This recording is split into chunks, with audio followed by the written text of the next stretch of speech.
नमस्ते India. Welcome to my YouTube channel. मैं रंजीत आज एक नए टॉपिक को लाया हूँ। आज का टॉपिक है सनातन हिंदू धर्म के 10 महाविद्याओं के बारे में। ज़्यादातर हम लोग सनातन हिंदू धर्म में 10 महाविद्या के बारे में सुना ही होगा, पर क्या आप लोगों को पता है कि ये 10 महाविद्याएं कौन सी हैं और इनके कितने रूप हैं और इनका कहाँ से ओरिजिन है? तो चलिए जानते हैं हम 10 महाविद्या की उत्पत्ति के बारे में। शिव की पत्नी सती ब्रह्मा के पुत्र दक्ष प्रजापति की पुत्री थी। सती देवी ने अपने पिता के इच्छा के विरुद्ध शिव से विवाह किया। बाद में दक्ष ने एक महान यज्ञ किया जहां उन्होंने शिव की बेइज्जती करने के लिए सभी देवी देवताओं का आमंत्रित किया, परंतु अपने दामाद और पुत्री को ही नहीं बुलाया। बाद में सती को यह समाचार नारद मुनि से प्राप्त होता है कि उनके पिता एक महान यज्ञ कर रहे हैं। पिता के यज्ञ के बारे में सुनने पर वह वहां पे जाने या यज्ञ में शामिल होने का इच्छा प्रकट करने लगी और इसके अनुमति के लिए वह शिव के पास गई। पर शिव जी ने इस चीज के लिए उन्हें मना किया और उन्हें कहा कि बिना निमंत्रण वहां पे जाने से उनका अनादर हो सकता है या उनका अपमान भी हो सकता है। और उन्होंने यह भी कहा कि यदि उस यज्ञ में सती ने भाग लिया तो यज्ञ का फल अशुभ होगा। पर सती का यह कहना था कि पिता के वहां निमंत्रण की आवश्यकता नहीं होती। पर बार बार मना करने पर सती उग्र हो गई और उन्होंने सोचा कि शिव उनके साथ एक कमजोर महिला की तरह व्यवहार कर रहे हैं, ना कि ब्रह्मांड की माता की तरह। तब शिव को यह दिखाने के लिए वह वास्तव में कौन है, उन्होंने अलग अलग रूप धारण किए। तब शिव भागने लगे, लेकिन जिस भी दिशा में भागते देवी माँ ने उन्हें उसी दिशा में रोक लिया और देवी माँ ने 10 दिशाओं में प्रत्येक दिशा की रक्षा करते हुए 10 अलग अलग रूपों से खुद को गुणा किया। देवी सती के इस 10 रूपों को 10 महाविद्या के रूप में जाना जाता है। प्रत्येक रूप का अपना नाम, अपना गुण, अपना मंत्र है। तो चलिए अब हम इस 10 महाविद्याओं के बारे में जानते हैं। इन 10 महाविद्याओं को हिंदू सनातन धर्म में एक ही श्लोक में वर्णित किया गया है। वह श्लोक कुछ इस प्रकार है: काली तारा महाविद्या षोडशी भुवनेश्वरी भैरवी छिन्नमस्ता च विद्या धूमावती तथा वगला सिद्ध विद्या च मातंगी कमलात्मिका एते 10 महाविद्या सिद्ध विद्या परिकृता। सबसे पहले सती ने काली का रूप धारण किया। काली का रूप बहुत डरावना था। वह गहरे काले रंग की हैं। वह मृत्यु रात के अंधेरे से भी गहरी हैं। उनके 3 नेत्र हैं जो समय के भूत, वर्तमान और भविष्य की प्रतिनिधित्व करती हैं। उनके चमकदार सफेद दांत और लाल जीभ लटक रही हैं। उनके खुले वाल कपड़ों के रूप में बाघ की खाल, खोपड़ी की माला और गुलाबी रंग की माला पहनी हुई हैं। कमर पर कंकाल की हड्डियां, कंकाल के हाथ के साथ साथ कटे हुए हाथों की उंगलियां लटक रही हैं। उनके 4 हाथ हैं, एक में खोपड़ी है, दूसरे हाथ में घुमावदार तलवार जिस पर से खून टपक रहा है। उनके अन्य 2 हाथ मुद्राओं के रूप में हैं। एक में वह भय से मुक्ति देने वाली हैं और दूसरे से आशीर्वाद देने वाली हैं। काली 10 महाविद्याओं में प्रथम है। वह समय से परे है। वह अंधकार को दूर करती हैं और ज्ञान का प्रकाश करती हैं। वह शमशान घाट में रहती हैं। दूसरी महाविद्या का रूप है तारा देवी। तारा देवी एक गाइड या एक रक्षक के रूप में है, जो मोक्ष प्रदान करती हैं, जो ज्ञान प्रदान करती हैं। वह ऊर्जाओं के सभी स्रोतों की देवी हैं। सूर्य भी उन्हीं से ऊर्जा लेता है। तारा हल्के नीले रंग की हैं। उनके बाल अस्त व्यस्त हैं। अर्धचंद्र उनके माथे पे सजा है। उनकी 3 आंखें हैं। एक सांप उनके गले में आराम से लिपटा हुआ है। बाघ की खाल पहनी हुई है और खोपड़ी की एक माला है। उनके 4 हाथ हैं, जिनमें कमल, कांची, दानव का सर और एक कटोरी है। उनके बाएं पैर पे शिव लाश की तरह पड़े हुए हैं। तीसरी महाविद्या का रूप है त्रिपुरा सुंदरी। त्रिपुरा सुंदरी, जो तीनों लोकों में सुंदर तांत्रिक पार्वती या मोक्ष मुक्त हैं। यह देवी के शाश्वत सर्वोच्च मनोद्वीप की प्रमुख हैं। इन्हें कमला के रूप में भी माना जाता है। महालक्ष्मी का एक रूप वह दान का प्रतीक हैं। उनके शरीर सुनहरे रंग का है।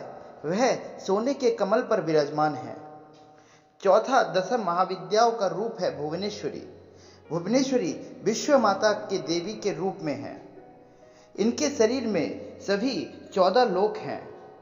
भुवनेश्वरी माता एक सुनहरे रंग की हैं, जिसमें 3 आंखें जो शांत भाव में है। वह लाल या पीले वस्त्र पहनती हैं। वह आभूषणों से सजी हुई हैं। उनके 4 हाथ हैं। वह एक दिव्य सिंहासन पर बैठी हुई हैं। 5वां रूप भैरवी है। वह भैरव का स्त्री रूप है। भैरवी एक उग्र ज्वालामुखी लाल रंग की हैं, जिनकी 3 उग्र आंखें हैं और बिखरे हुए बाल हैं। उनके अर्धचंद्र बालों में सजा हुआ है और साथ ही 2 सिंघों से सुशोभित हैं। उनके खूनी मुख के सिरों से 2 दांतें उभरे हुए हैं। वह लाल और नीले रंग के वस्त्र पहनती हैं और गले में खोपड़ी की माला से सुशोभित हैं। कमर में काटे हुए हाथ और उसके जुड़ी हुई हड्डियों से जुड़ा हुआ एक माला या बेल्ट पहनती हैं। वह ज्वेलरी के रूप में सांप या नागों से अलंकृत हैं। छठा स्वरूप छिन्नमस्ता है। छिन्नमस्ता स्वयंभू देवी हैं। उन्होंने जया और विजया यानी राजस और तामस के गुणों से संतुष्ट करने के लिए अपने सिर काट दिए हैं। छिन्नमस्ता एक लाल रंग में एक भव्य उपस्थिति के साथ सन्निहित हैं। उनके बाल बिखरे हुए हैं। उनके 4 हाथ हैं, जिनमें एक हाथ में तलवार और दूसरे में कटा हुआ सर पकड़े हुए हैं और एक हाथ में लस्सा और एक हाथ में पीने का कटोरा है। उनकी 3 धधकती आंखें हैं। वह आसनिक रूप से कपड़े पहनी हैं, अपने अंगों पर आभूषणों से सुशोभित हैं और शरीर में खोपड़ियों की माला है। वह एक मैथुन करने वाले जोड़े के पीठ पर चढ़ी हुई हैं। 7वां स्वरूप धूमावती है। धूमावती एक धुएं के रंग के गहरे भूरे रंग की हैं। उनकी त्वचा झुर्रीदार है। उनका मुंह सूखा हुआ है। उनके दांत गिर गए हैं। लंबे बिखरे हुए भूरे बाल हैं। उसकी आंखें खून से लथपथ दिखाई दे रही हैं। उनके पास एक भयावह मियाँ है, जो क्रोध, दुख, भय, थकावट, बेचैनी, भूख और प्यास के संयुक्त स्रोत के रूप में दिखाई देती हैं। वह सफेद कपड़ा पहनती हैं। वह एक घोड़े रहित रथ में बैठी हुई हैं और रथ के ऊपर एक कौवा है। उनके दोनों हाथ कांपते हैं। उनके एक हाथ वरदान और ज्ञान प्रदान करती हैं और दूसरे हाथ से एक जीत की तैयारी करती हैं। 8वां स्वरूप बगुलामुखी है। बगुलामुखी शत्रु का नाश करने वाली देवी है। उनकी 3 चमकदार आंखें जैसे एक पिघला हुआ सोने का रूप में है। हरे भरे काले बाल और एक सौम्य भाव है। वह पीले रंग के कपड़े और परिधान पहने नजर आ रही हैं। वह अपने अंगों पर पीले आभूषणों से अलंकृत हैं। उनके दोनों हाथों में गदा और मदनासुर राक्षस की एक जीभ पकड़ी हुई है। उन्होंने या तो सिंह पर आसन जमा रखा है या फिर बगुले के पीठ पर बैठी दिखाई जाती हैं। 9वां स्वरूप मातंगी है। मातंगी ललिता के प्रधान, जिन्हें कभी कभी तांत्रिक सरस्वती कहा जाता है। मातंगी को हरे रंग के रूप में चरित्र किया जाता है, जिसमें रसीले बिखरे हुए काले बाल, 3 शांत आंखें और उनके चेहरे पर एक शांत रूप है। वह अपने नाजुक अंगों पर विभिन्न आभूषणों से सजी लाल वस्त्र और परिधान पहने दिखाई देती हैं। वह एक शाही सिंहासन पर बैठी हैं और उनके 4 हाथ हैं, जिनमें से 3 में तलवार, कांची और खोपड़ी या एक वीणा है। उनका एक हाथ अपने भक्तों को वरदान देता है। 10वां स्वरूप कमलात्मिका है। इन्हें कमला देवी भी कहा जाता है और इन्हें तांत्रिक लक्ष्मी भी कहा जाता है। कमला देवी एक पिघले हुए सुनहरे रंग के हैं, जिनके हरे भरे काले बाल हैं, 3 चमकदार शांत आंखें और एक परोपकारी अभिव्यक्ति हैं।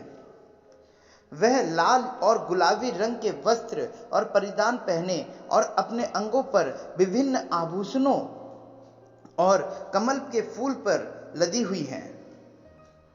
वह पूरी तरह से खिले हुए कमल पर विराजमान हैं, जबकि उनके चारों हाथों में से 2 में कमल हैं और 2 अपने भक्तों की इच्छाओं को पूरा करते हैं और भय से सुरक्षा करती हैं। यह सभी शक्तियों का रूप है। सनातन वैदिक धर्म में शक्तियां या एनर्जी को अलग अलग रूप में दर्शाया गया है और इन्हीं शक्तियों से कनेक्ट करने के अलग अलग साधनाएं व तरीके बताए गए हैं। यह एक साइंस है जहां हम मेडिटेशन के द्वारा इन एनर्जी से खुद को कनेक्ट कर सकते हैं और यह सभी शक्तियां एनर्जी के फॉर्म में हैं, जैसे कि वाटर, साउंड या एयर एक्सेट्रा। यह सभी सुप्रीम एनर्जी हैं जो पॉजिटिव फॉर्म में पाई जाती हैं। फिर किसी वीडियो में हम इसी चीज को लेके सही तरीके से डिस्कस करेंगे। अभी के लिए धन्यवाद। आपको ये जानकारी कैसे लगी यह कमेंट करके जरूर बताइए और मेरे चैनल को लाइक, शेयर एंड सब्सक्राइब कीजिए। Thanks for watching my full video.